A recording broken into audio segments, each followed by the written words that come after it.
Hi everybody, Andy McPhee here, along with Doug Kenny, the main host of Relentless and Unstoppable.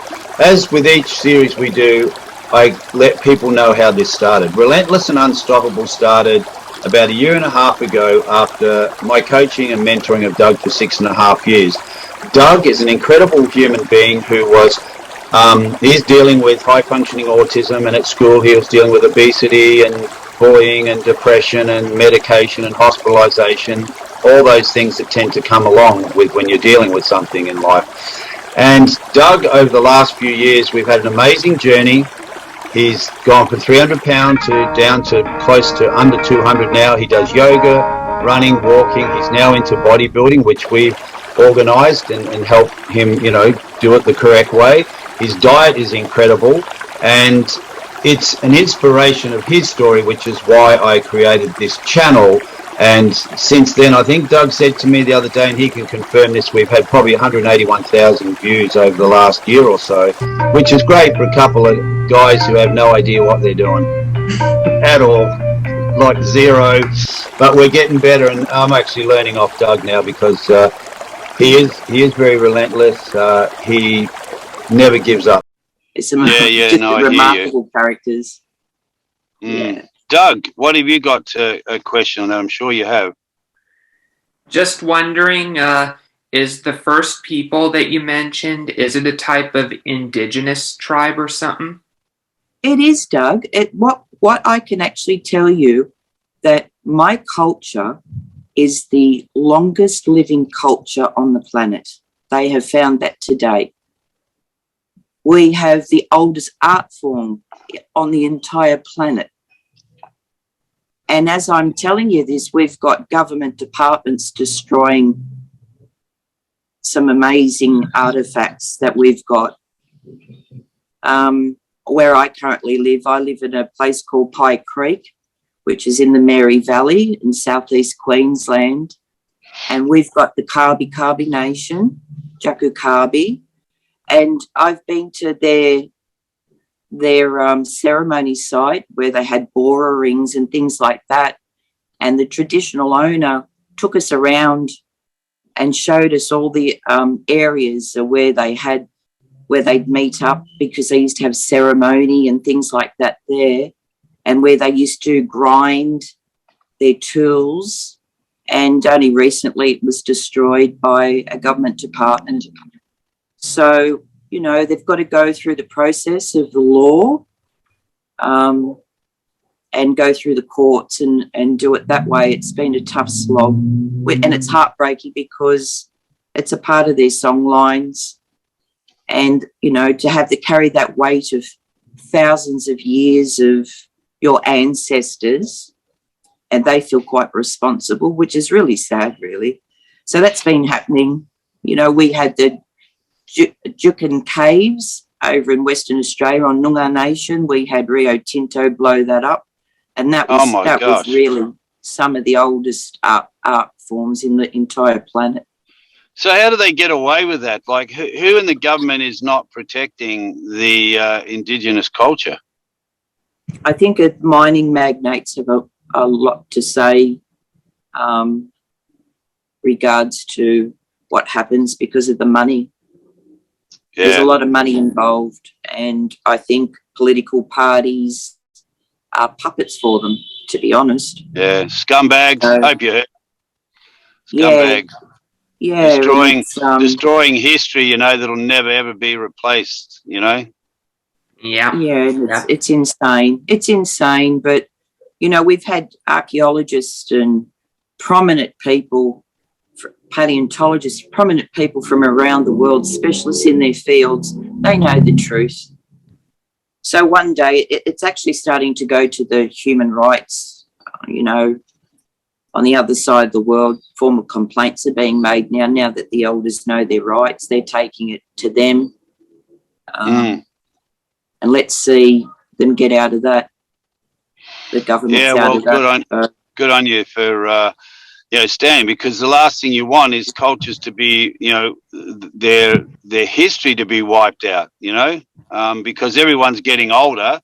and a lot of the elders are getting older and passing on, and you've got a younger generation coming up, and I'm sure that's a difficult situation as well, because the younger generation are probably in some cases maybe steering away from the culture. Can I actually tell you, Andy, not with black fellas, not here. We've got that's good. babies that are starting to learn dance. They know the stories. Great. Yeah, they've been songs are sung to them while they're sleeping, and if you could come out in the regional areas and further out, our culture hasn't died at all. It's strong, and it's as strong as it's ever been. It's just that it's been a bit of an underground type thing, and plus media would never ever really tell the truth about what's going on with First Nations people. I mean, you get taught in university when you do journalism that First Nations people here in this country, there's a bit of a no-go zone. So, well, that's true, because when I was up in, I was just saying, when I was up in Kakadu, that's where I got a taste of what you're talking about, the cave paintings. I introduced you to my friend Denise House, who we've interviewed on the program, and she has so much knowledge for a white woman. Oh my gosh, she's lovely.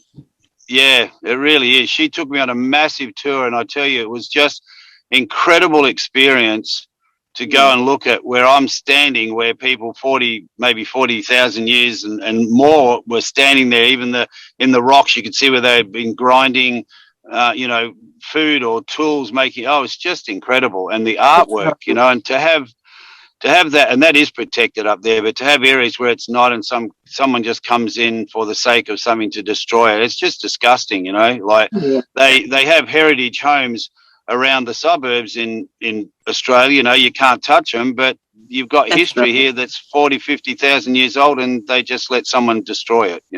That's right. They are. They've been trying to wipe our mob out since they arrived, but it's not going to happen. Yeah, wow, that's disgusting. It is. It really is disgusting. And I do get upset, because a lot of the people who are involved actually go to church and hold a Bible in their hand on the weekend and then go into work the following day and really are ruthless. Yeah. It doesn't make sense. Yeah, no, I hear you. Hey, Doug, thanks, Bev. Doug, have you got any more questions? Because I think we're running out of time. And just for our viewers, we're letting you know that, this is only our first episode with Bev, because it's a long, wonderful story. And we're just getting a taste of, what Bev's about and what her life's about. And next series, in a few more weeks' time, Bev's going to go deeply into more stories. And I'm sure it's of great interest to people overseas, especially friends of mine who are involved with the American Indians and the land that they're living on. So hopefully we could be able to get, some of, the American Indians, whatever areas they're from, on the program, and actually get them on with you and share some stories. It would be amazing to listen to, Yeah, it definitely would be, And quite honestly, I don't really have any more to say. I think she's covered a good portion of what her struggles is about. And it's ongoing, it is ongoing, but it's thankful to people like Bev. And I know Bev's got some interesting stories, because she did come over to Canada at one stage. But we'll save that story for next time, which is really interesting. Now, Bev, one thing before we go, I see that T-shirt that you've got on there. Now, I've been riding for over 40 years, and I love my Harley. So, are you going to tell me that you ride a Harley as well? I sure do. What do you got? I've got a Softail Slim S. Oh, great. Yeah. Now, Bev, is it true? Now, you've shared, and we'll talk about this in a few more episodes, you've had a pretty tough sort of life, coming up with some pretty tough nuts, right?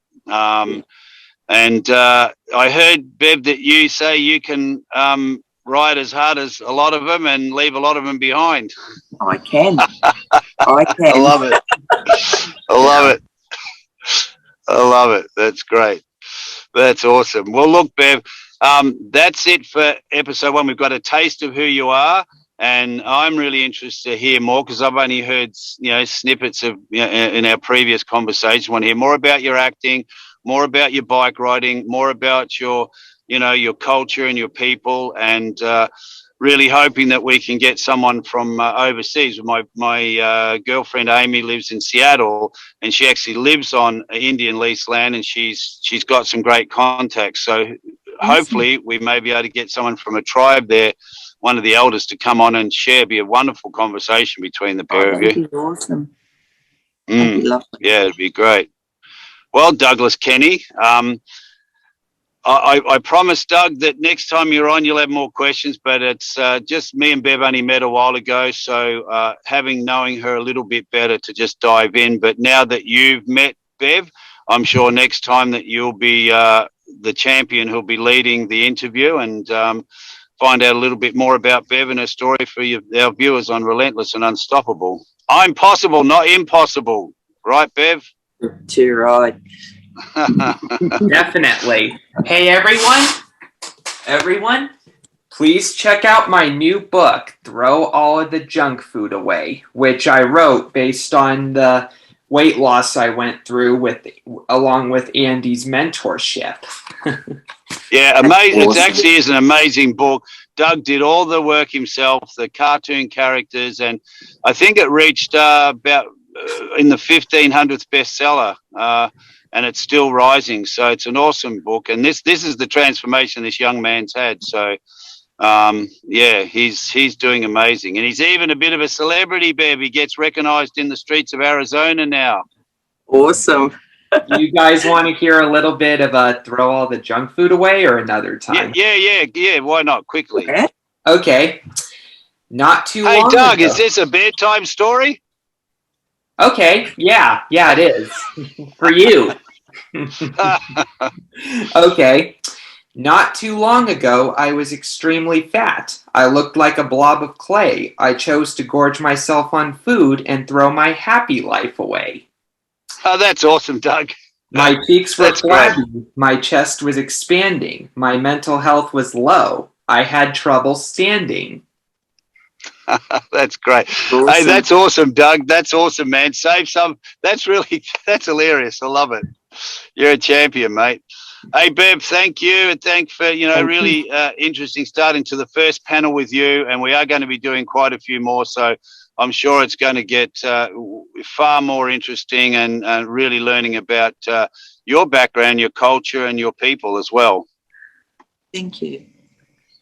Thank you, Douglas Kenny, for organising the wonderful backgrounds we have, and another book. And this young man's a champion. If it wasn't for him, I wouldn't have created this, because he inspired me so much. He was the first interview we had, because he's just doing such an incredible job, I appreciate it, man. So thank you both for appearing on the channel. And Beverley, we will see you next time, and we will hear more of your amazing story. Thanks, Doug.